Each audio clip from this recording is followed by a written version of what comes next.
Zoo Tycoon, developed by Blue Fang Games, was released on October 17th, 2001, during a slurry of other isometric business simulation games.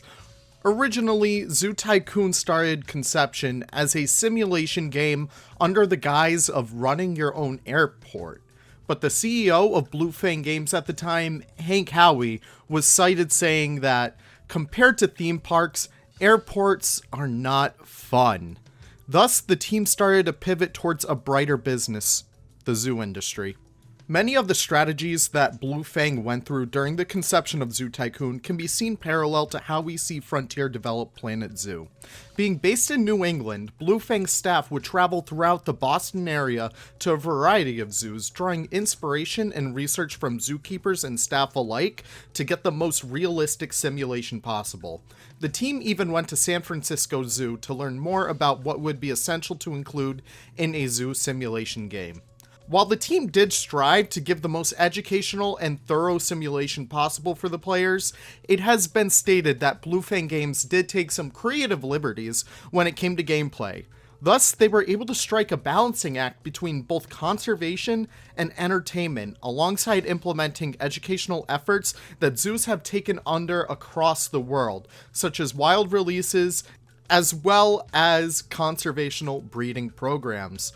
The choice of Blue Fang to find the perfect balance between fun and realistic is one that I feel like no other zoo game has been able to capture.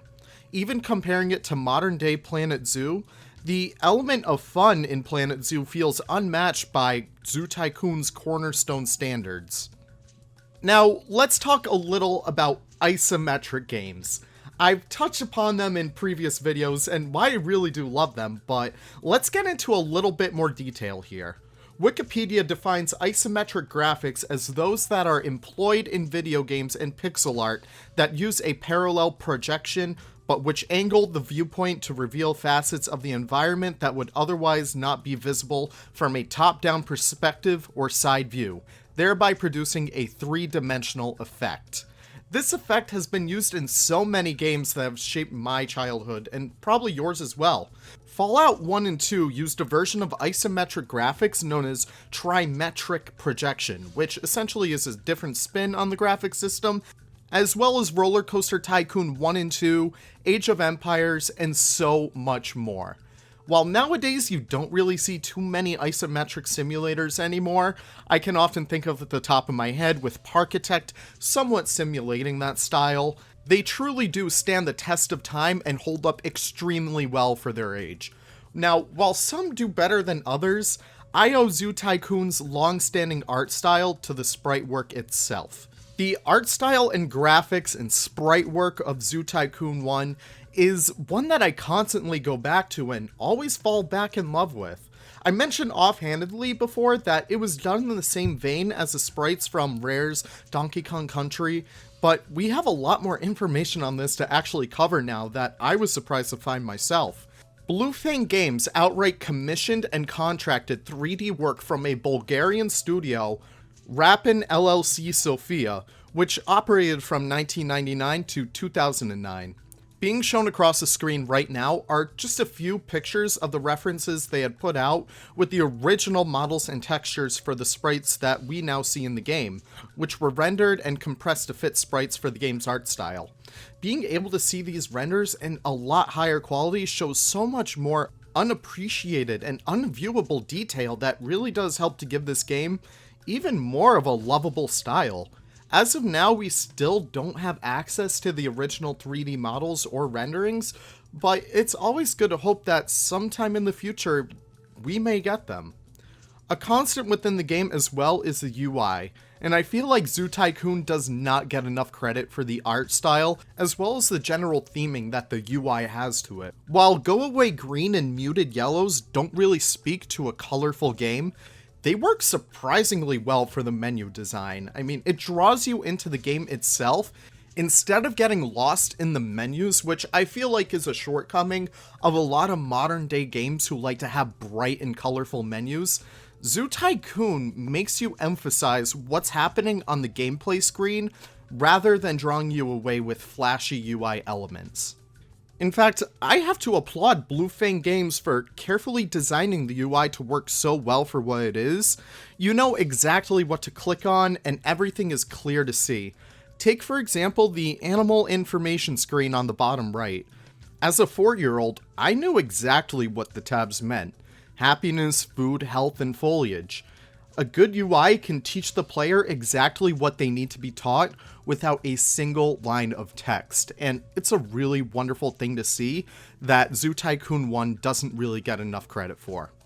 One last thing on the graphics side that I would like to touch on is the audio. I know I constantly hark back to audio in these kinds of videos, but I feel like it is without a doubt one of the most important aspects of a zoo game, and Zoo Tycoon 1 absolutely nailed it in this department. While being able to scroll throughout your zoo, hearing the bellowings of elephants and hippos, or even seeing a guest walk into the primate house and hearing the hoots and hollers of gibbons, it results in you feeling like you're really developing your zoo for the better. I mean, the guests as well, when they conglomerate in these large sections, get louder and louder as time goes on. It makes you feel like your zoo is growing, and it makes you feel this vague sense of progression that, monetary or physical things can't really explain.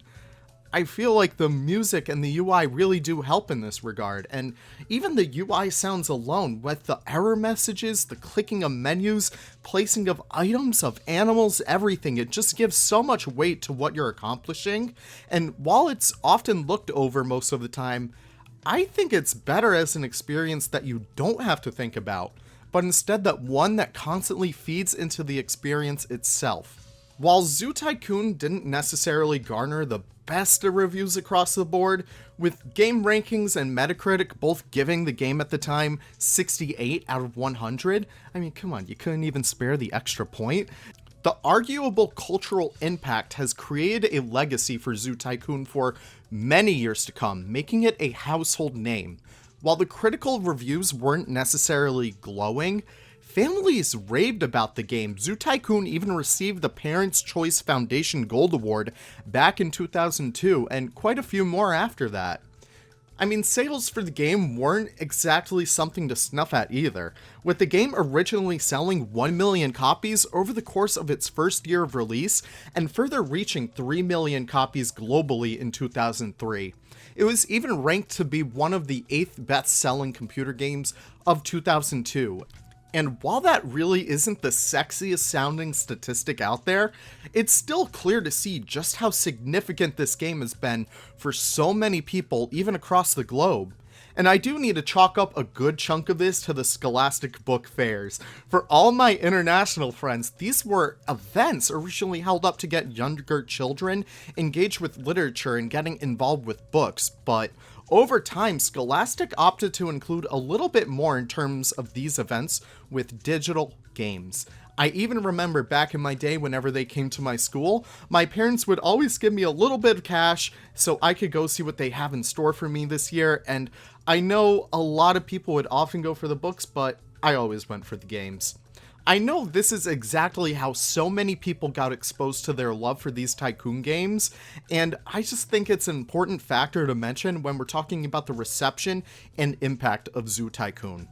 While I didn't necessarily get the game from a book fair, I was lucky enough to have parents who got me the game as a gift, and as a kid, I could not be more excited to get right in and truly make my own perfect dream zoo. So imagine my excitement when I get home, I boot up and install the game, and the absolute first thing I'm met with when I load the game up is this.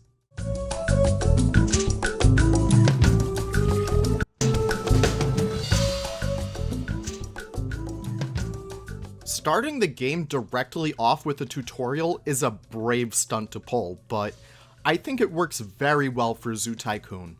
It gives you a quick little pointer so you don't get lost, and even ends with you removing the fences from the lion habitat for them to even attack your guests. But after that, you're free to continue on with the tutorials or even go down your own path. I know a lot of people nowadays don't appreciate forced tutorials at the start, but when they're integrated so well into the game, what's there to hate? While I have been praising this game for the past while, there is one big gaping flaw, and I chalk it up to about the time when this came out. Zoo Tycoon 1 does not have a sandbox mode, and while there are ways around it, this did kind of negatively affect a lot of the reception of this game to a lot of different people, depending on who you talk to. While you can give yourself about $500,000 in starting capital, it was never enough for some people. You can see this a lot with Roller Coaster Tycoon as well, wherein the lack of sandbox was extremely apparent. Instead of a sandbox mode, the game gives you Freeform mode, where you're able to choose from a huge variety of different maps all across different environments. Hell, listen, I'm gonna geek out about these for a little bit. You can build a zoo on Mars, on the moon, literally anywhere. I think just Blue Fang having fun with these maps and seeing what they were able to accomplish really does help to give this game so much more replay value. But luckily enough, one of the maps included was an already started and profitable zoo called Kids Map, which ironically is still one of my favorites to this day. But moving on from there, I would honestly consider the strong point of this game's actual gameplay to be the career mode. It challenges you to build a bunch of different themed zoos in a variety of different locales with the clear defining end goals. Many of these, however, were under soft time limits, so you only really had a certain amount of time to complete them. And while this is a little bit of an antiquated practice nowadays, they still gave you a good amount of time to complete your goal. I mean, some of my favorite missions involved targeting specific animals from specific regions, which really did help to serve younger me in learning about biodiversity all across the globe. And there are even a small amount of rewards for completing the career mode, be it a statue or two, but while the rewards aren't really groundbreaking, it still is so worthwhile to go back nowadays and kind of just get all those careers done. But what's a zoo game without animals? Yes, I can't believe I went this long without talking about the animals in Zoo Tycoon. Now, one of the most consistent pieces of praise that Zoo Tycoon often gets is the animal choice roster. Not only did Blue Fang Games set out to include as many big-ticket zoo animals as possible, what with the African elephant, zebras, tigers, bears, but they went for some deep cuts as well. While they're kind of household names today, Zoo Tycoon brought to popularity the Malayan tapir, markhor, clouded leopard, Przewalski's wild horse, Japanese serow, and even the ibex. Another innovative practice that Blue Fang undertook was the inclusion of animal houses. These mostly surrounded various animal themes. Then you were able to choose which types of those animals you wanted to be on display. For example, the primate house would allow you to choose between endangered primates of the world to primates of Southeast Asia to even a full-fledged lemur house. However, with this being said, the animals weren't really animated, so they just play the same vocalizations of gibbons for guests upon entry. And while I did have some quips with the system, I honestly really always appreciate it to give indoor exhibits a little bit more of a purpose. And easily one of the most nostalgic parts of this game is the Zoopedia. While I was never really the biggest reader as a kid, this section of the game always kept my interest, specifically because of the artwork displayed within there. For some reason, this is where I feel like you can feel the true passion and the true love that went into the work of this game. Seeing the artist from Japan would set up these beautiful scenes of animals, making sure to display clear sexual dimorphism, as well as even juveniles within their natural environment. There's a clear reason as to why several Planet Zoo modders have consistently tried to recreate these for their mods, and why the original beta Zoopedias for Planet Zoo are missed extremely dearly. There is something about the style that Zoo Tycoon 1 set up with their Zoopedias that I feel like stands the test of time. And still to this day, I'm surprised that dinosaurs came out before marine animals. But seeing marine animals required a little bit more of a different system entirely, it was still so cool to see. While the game originally focused on education and conservation, as I previously said, it's refreshing to see that Blue Fang wasn't afraid to have fun. With the inclusion of dinosaurs and extinct animals was extremely exciting to see and experience. You can tell that they were heavily inspired with the success of Jurassic Park. Dinosaur Digs, originally dropping on May 19th, 2002, barely even a year after the base game dropped, with 20 new additions to the animal roster, along with new scenery and buildings to place in your parks. Instead of animals being instantly dropped down, Dinosaur Digs introduced an incubation system of sorts, where you had to place down scientists specifically designed to take care of dinosaurs and dinosaur eggs instead of full-grown dinosaurs. The selection of animals for this DLC was extremely surprising as well. While we do have our typical mainstays such as the T-Rex, Spinosaurus, Triceratops, and more, I was surprised to even see some lesser known animals such as the Coelophysis, Kentrosaurus, and Plateosaurus make appearances. What I also love about this was the selection of availability of non-dinosaurs as well, be it the woolly mammoth, woolly rhino, and saber-tooth. All of these additions really helped to solidify the wide range of prehistoric animals and even enticed a few to spark interest in paleo niches. I will say though, one of the biggest downfalls of Dinosaur Digs expansion, however, is the fact that the larger animals, such as the T-Rex and Apatosaurus, would require very specific foliage, but trample them in an instant, as well as trampling on their own terrain. This would then result in a little bit of a balancing act between trying to keep your animals happy, meanwhile trying to constantly fix the exhibit that they're constantly wrecking. But moving on from there, we shortly saw the next installment in the Zoo Tycoon series, Zoo Tycoon Marine Mania. Here, Bluefang introduced a plethora of different marine animals, from pinnipeds to full-fledged whales, again, with a focus more on fun than conservation. You were able to keep, train, and even allow certain animals to perform in shows that could generate you a lot of money. And the animal selection itself is something to marvel at. While there's a huge variety of both semi-aquatic animals, as well as fully aquatic animals, there were such a large variety of different habitats and regions to keep your engagement at an all-time high. Not to mention, they even went back and implemented diving for several other animals so that you could explore how to make hybrid exhibits with both deep water as well as land. While you may only recognize Zoo Tycoon 1 with only having 2 of the previously mentioned expansions, there was another. Released for free for Bluefang's 5th anniversary, the Endangered Species expansion included a bunch of different animals you probably thought were always base game. Adding 12 animals, this essentially served as a bunch of awesome additions to not just the base game, but Marine Mania and Dinosaur Digs as well, with the additions of the sawfish, bowhead whale, and macrokinia.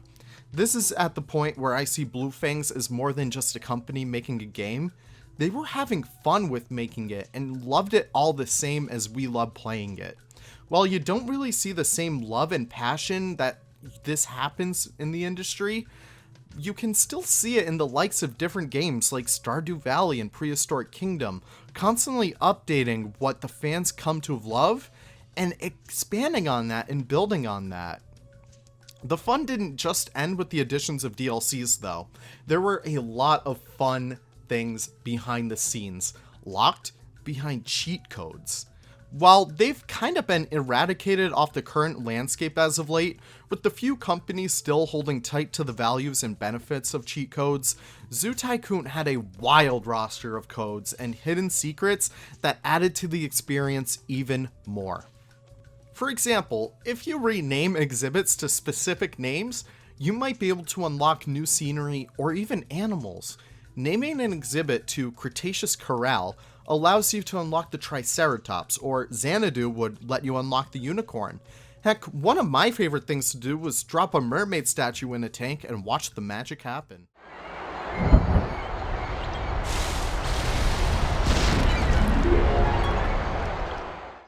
While there are several other cheats as well, such as, holding shift and F4 would let you gain an infinite amount of money at the cost of your fences needing to be repaired, you could rename guests to change the color of everyone's shirts and even more things. Some of my favorite things weren't exactly the cheats though. At certain points in the in-game year, you would see Santa fly over on December 25th, a witch fly on her broom during Halloween, or even the Bluefang biplane fly over on Bluefang's birthday. There's just so much love and fun things behind every corner that really make playing this game feel like there's always something to do, always something to discover. And that goes beyond the game itself. What about unused content? Now, I've collaborated with a variety of different sources, and Zoo Tycoon 1 has a bunch of unused content. I'm not going to go into all of it here because, unfortunately, it's not written on my script and I'm a complete idiot. But here's a little screenshot of what they might have had. In fact, one of my favorite cut content things was the fact that Bigfoot used to have sexual dimorphism. But, of course, I will link that down below for you guys to peruse. I think it's extremely interesting to look into what was cut from the game, as well as what could have been. The game even had official mod support as well, with Bluefang Games releasing Ape, which essentially is a program designed to creating your own animals, as well as doing all the code for you.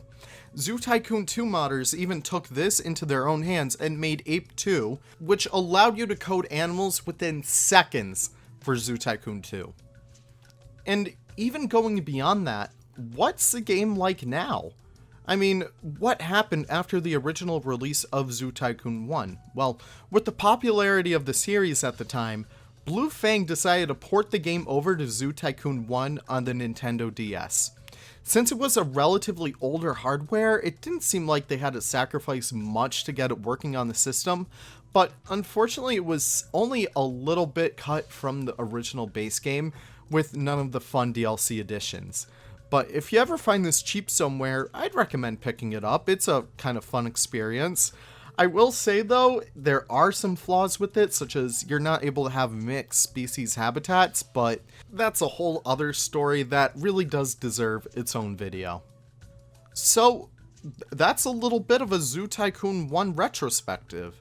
I personally have a lot of really fond memories of this game, and it's definitely one of my favorites from my childhood, and, you know, it was just really fun to dive into all this awesome stuff and explore so many facets of what made this game exactly how it was. But I'm interested to hear from you guys. What did you guys think of this game? What were your experiences with this game?